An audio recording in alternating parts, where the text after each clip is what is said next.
How the heck are you, everybody? I am Fastidious. Welcome to the channel and welcome to our second Should You Summon video of the day. This is about tomorrow's special ancient summoning banner for the new beast of a hero, Cassiel. Are we saying Cassiel or Cassiel? I'm going to say Cassiel. Cassiel, he looks amazing, and he is amazing. We'll break him down in a second. And then Aracha. She looks amazing. Kind of dog water. Honestly, nowadays, Aracha has no place in any endgame stuff. Sure, you'll still use her if you don't have Yovar, but at this point, especially with an amazing new Piercer fighter like Numera in the game, like you can't use the excuse, oh, but you can deploy her on a melee tile. If you have Yovar, which is what everyone should aspire to have, then you're just not going to use Aracha. It's just as simple as that. She needs such a buff. I do think she'll get one. I mean, how could she not? They're trying to make the poison meta thing work. She's a pretty good poisoner, but the rest of the kit is, again, say it with me, dog water. But the banner presents a very interesting question, right? I mean, we've got a new hero who looks phenomenal and hits like a god dang truck, and we have a lord paired with him who is a normal lord, a non-ancient exclusive, and completely and utterly unsexy and borderline unusable in a lot of content in this game right now. Again, this is not to say she's completely horrendous, because her lord skill's still good, and if you don't have Yovar, you'll still use her, but she's just completely outclassed. I mean, would you want to be pulling for Twin Fiend at this point in the state of the game? Aracha is the same thing.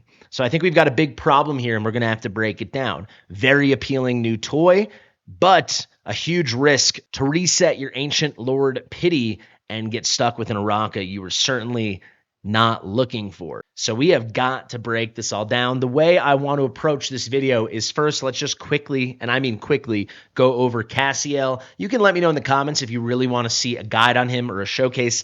Then I can make that happen this weekend. Otherwise, I think I can give you a quick hits breakdown right now and just let you know he's freaking awesome.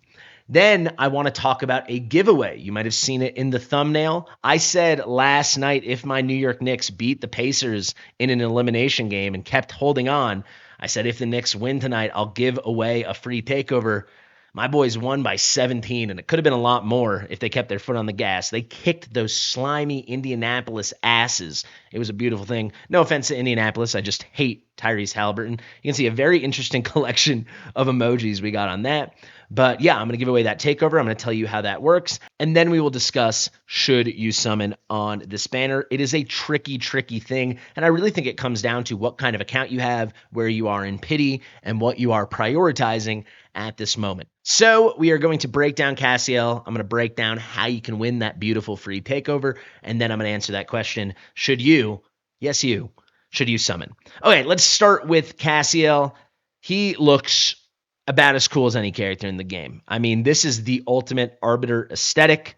I love it so much. He's also a Northerner, which is pretty cool. He should have some pretty strong synergies there. He takes a lot of damage, so it'd be really nice to have him with some shielders.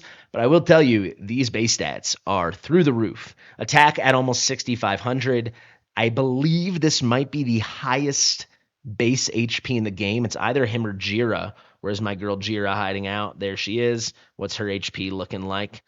Let's see. She's coming in at, it's tied. They're both at 31,497.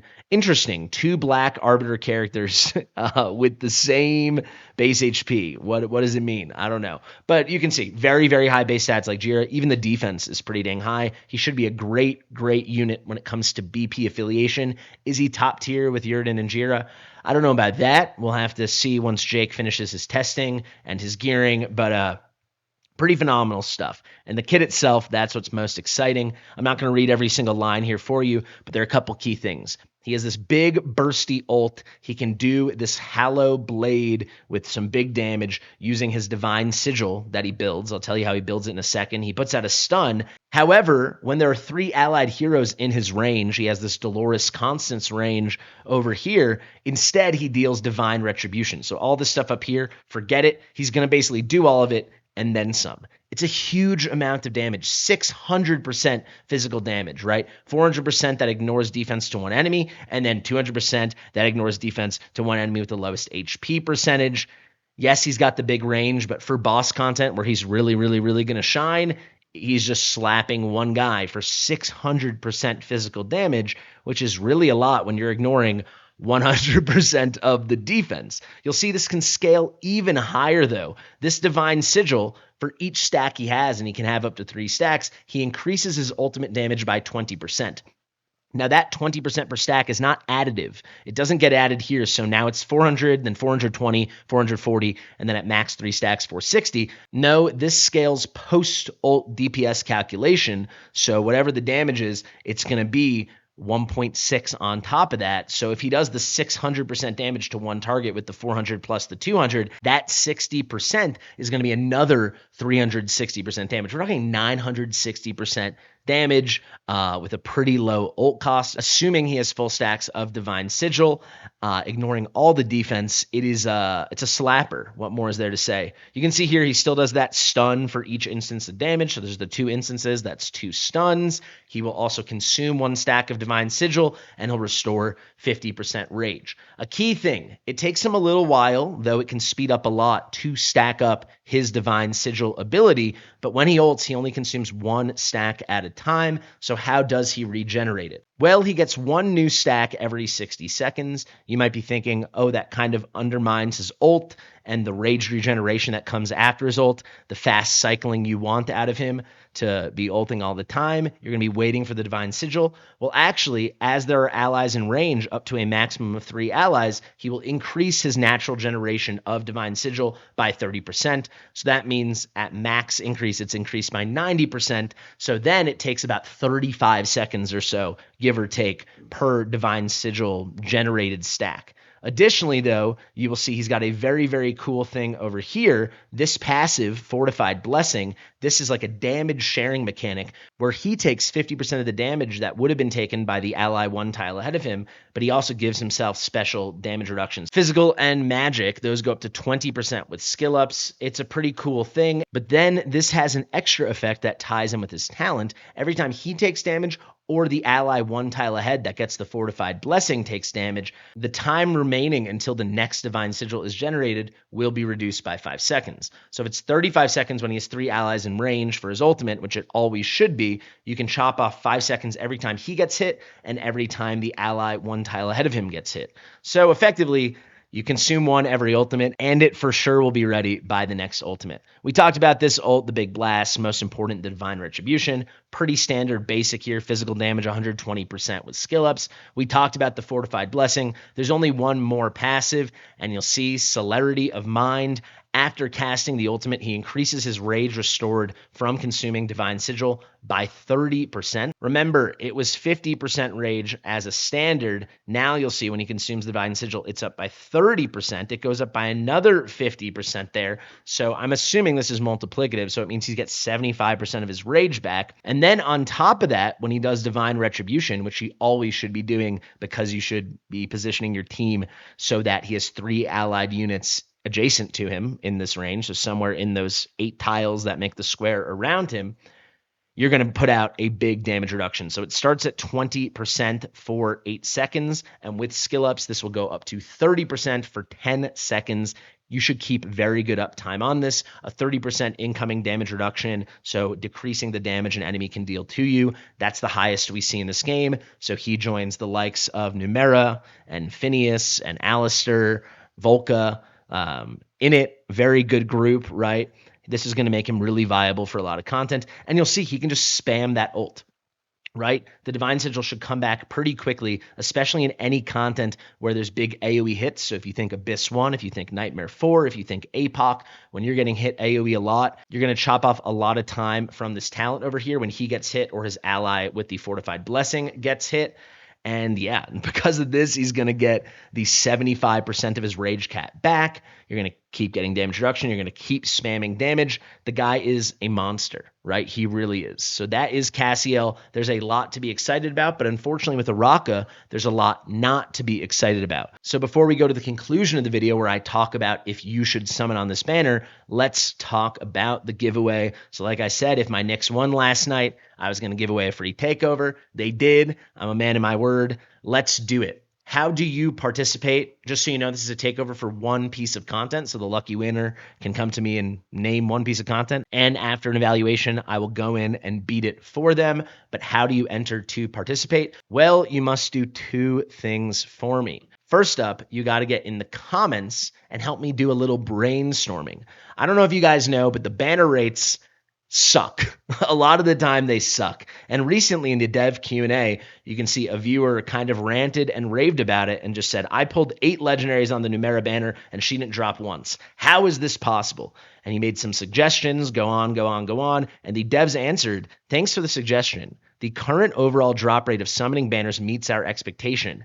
However, we are having internal discussions about the issue regarding the summoning experience. We will consider making some improvements. To me, it sounds like their ears are open and they're at least considering adding some form of a banner pity or a banner guarantee outside of just the limited heroes. So what I want you guys to do, part 1 of how to participate in this giveaway, get in the comments of this video and tell me a suggestion you would make to the developers on how to make the banner hero drop system more fair. Is it a banner pity? Every X number of legendaries, you're guaranteed a certain banner hero. Is it a number of summons? Is it a number of time? I mean, I don't know. Get creative with it. But certainly I will not take you serious and you will not be eligible for the takeover if you just say like, every hero should be the banner hero or every other hero should be exactly who I want.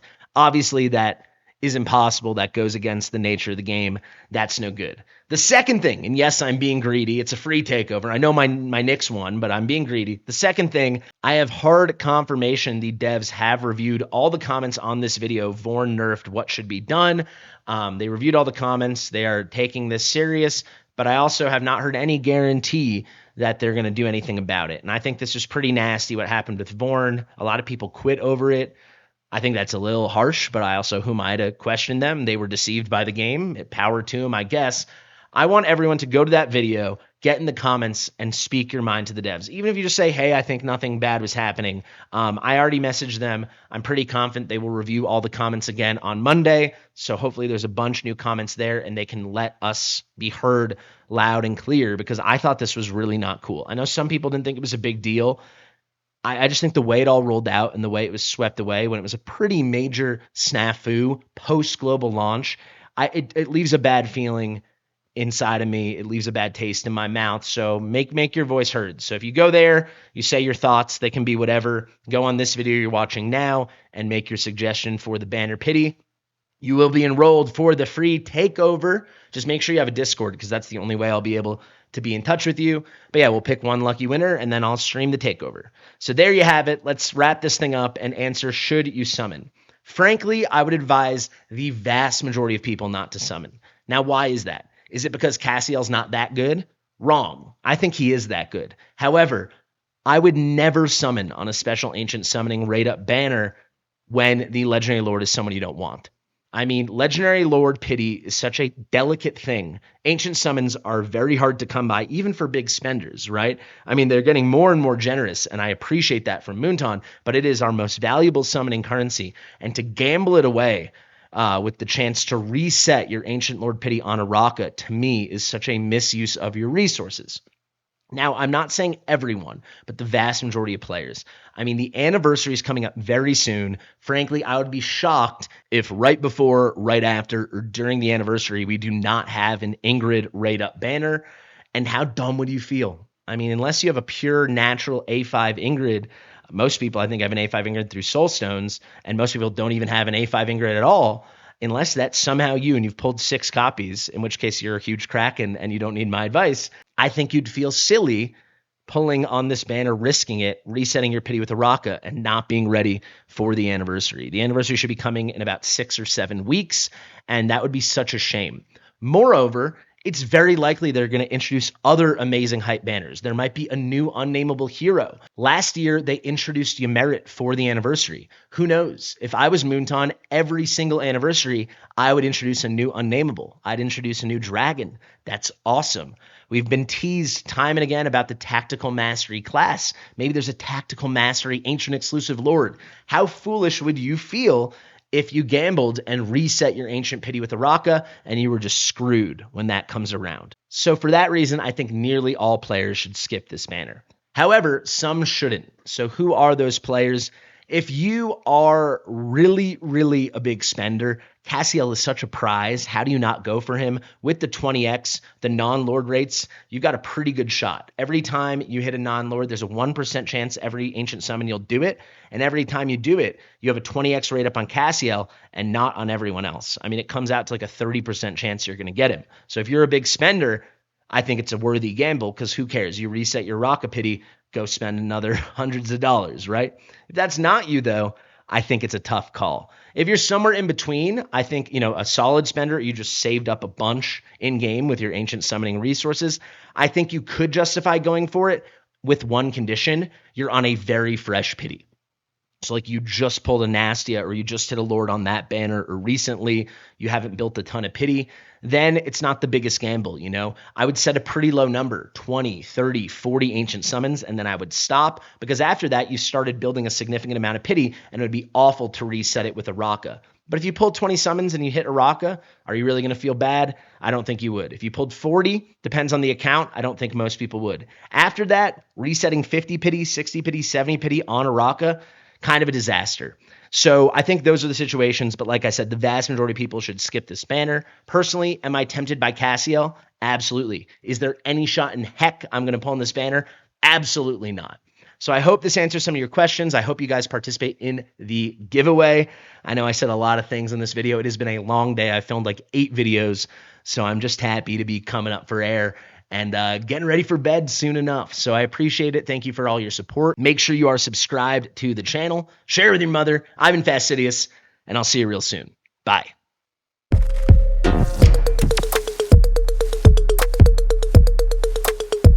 Fastidious.